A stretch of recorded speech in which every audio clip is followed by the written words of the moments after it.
so I think I'm okay right now. Okay. Representative Umberger? Sure, Yes. I guess that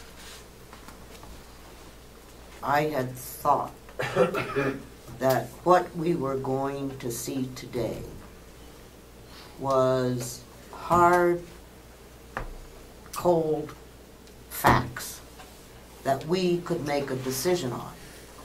Because we spent the last meeting in July going through most of these same issues.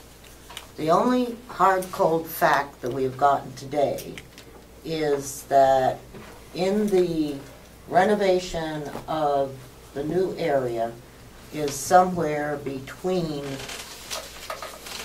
$1.5 million and $1 million. And so is our responsibility today to decide as a delegation either to accept or reject what the commissioners have put forward? Or are we going to spend today simply mulling over the same ground that we've been through for several months without a decision? Because either we agree that we're going to support 1 million or 1.5 and let them go ahead, or are we going to say, no, we're not going to do this, and we'll just let the pellet room stay there and the laundry stay there, as is. And that's it. Because nothing has changed today, other than those two figures that we've been given, from where we were 6 months ago. And I just believed that we were going to make some kind of decision today.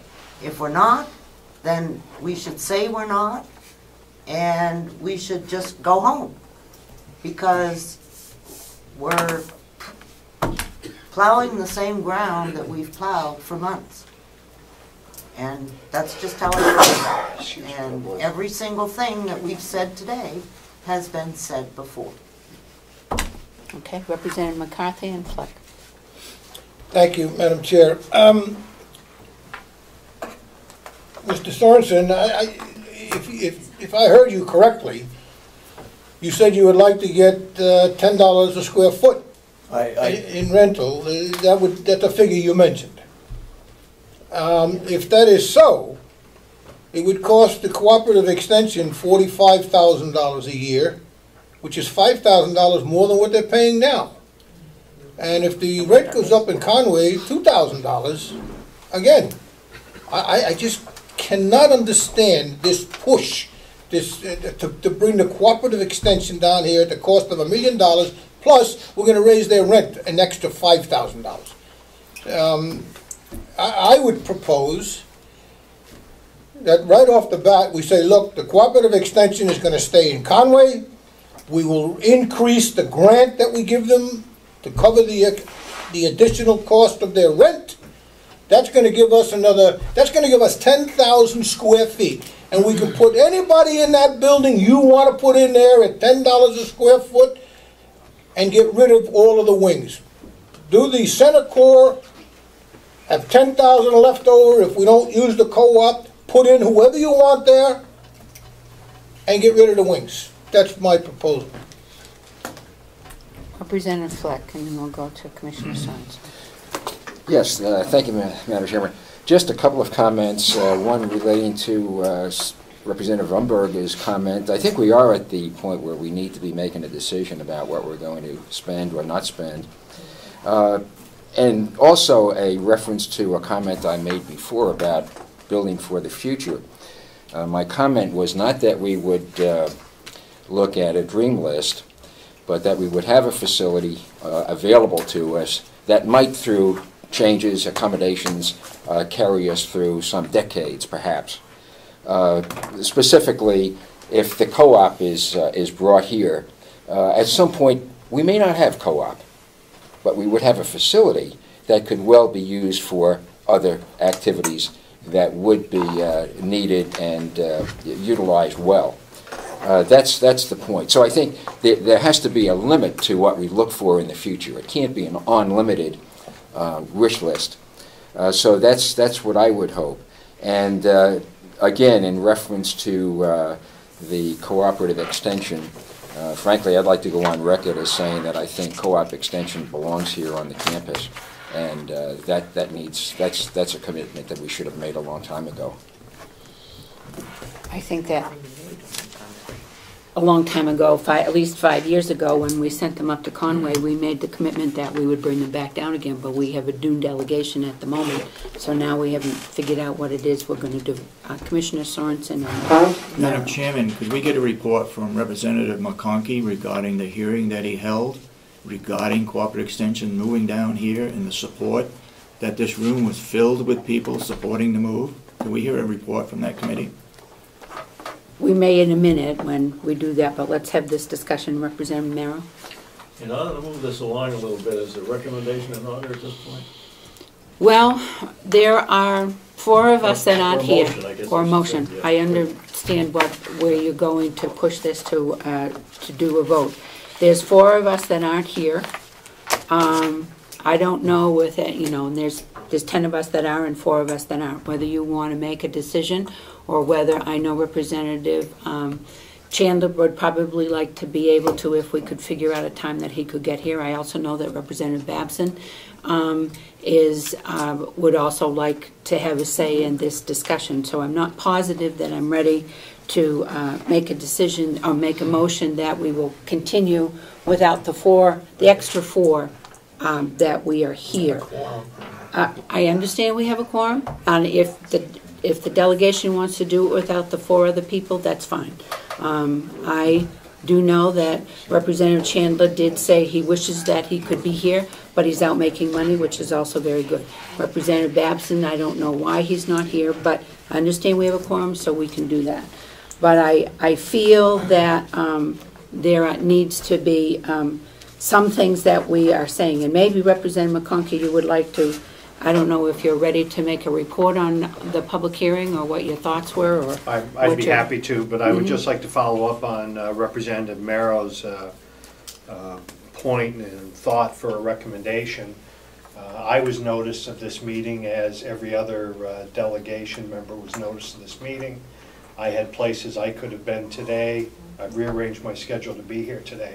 I sit with fellow representatives here, and I'm willing at any point in time with a quorum, which I believe is our right to do, to reach any decision we might, and I would support Representative Merrow in moving forward with a motion when that time's appropriate. In response to, or to answer the question of the Commissioner, we had held a public hearing on July 18th. We had good representation. There were minutes taken. There was a sign-in list. The majority of those present were in favor of bringing the county extension to the campus.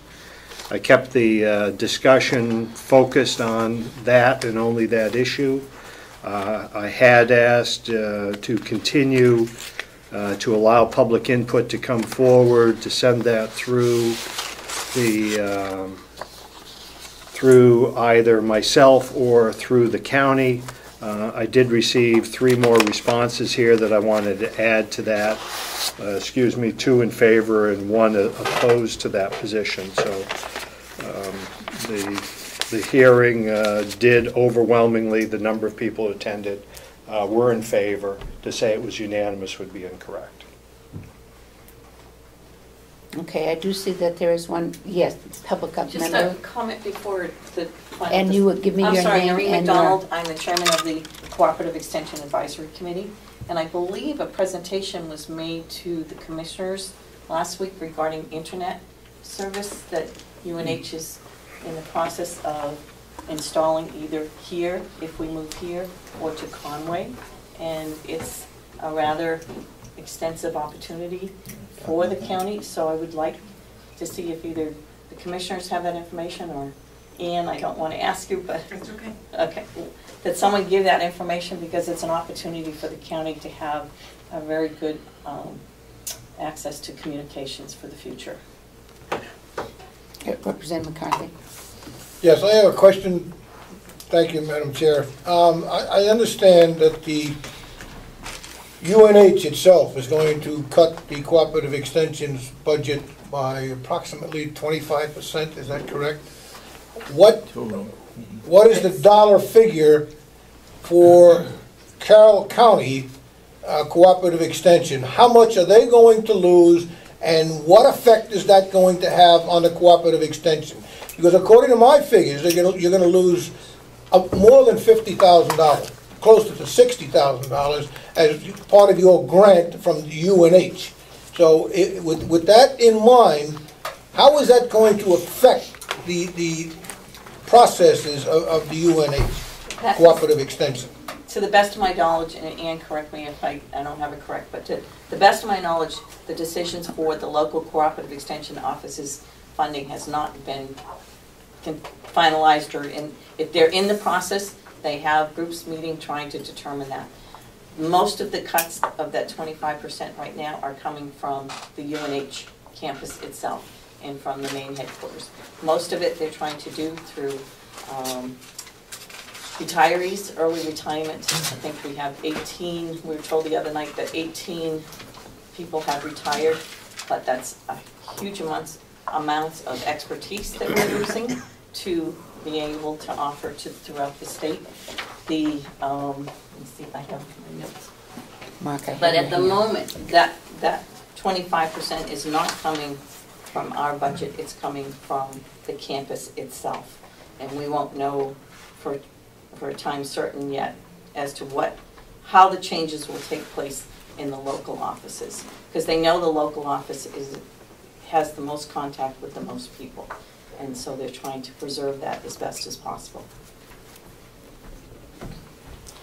Okay, it's Representative McConkey and Knox, and then if the delegation would like to hear a little about the presentation on what's happening, maybe Ann can do that, but Representative McConkey and then Thank you, Madam Chairman. One of the things I enjoy most is getting my email notice that the minutes of the commissioners' meetings are now available, so I have the opportunity to see the chat that happens there and the good business done by the commissioners.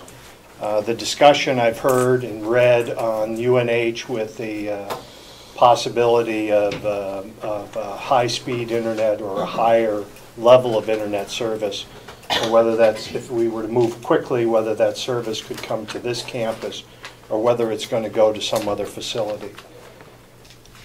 There is a lot of work and infrastructure being done in the state. The court system is getting a secure line brought in here to handle some of our judicial functions and make things work better. I don't see any need to spend a lot of time discussing what if we could get a higher speed internet service here, which would allow video conferencing, discussion coming from the university to this campus.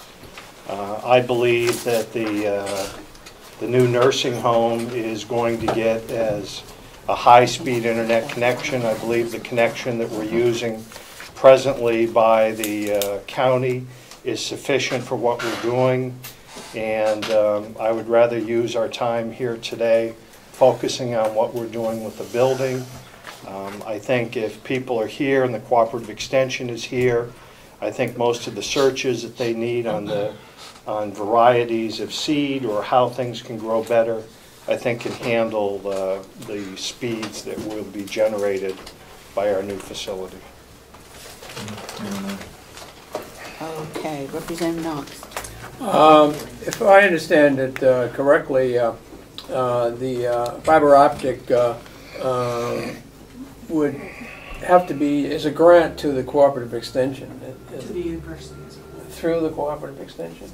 Well, Cooperative Extension is one of the principal people on that, but it is to the University of New Hampshire. I walked in a little bit late on that Yeah, presentation. but it is, it would benefit all Cooperative Extension because we're part of the University of New Hampshire. But are we at a point where they want to know, because of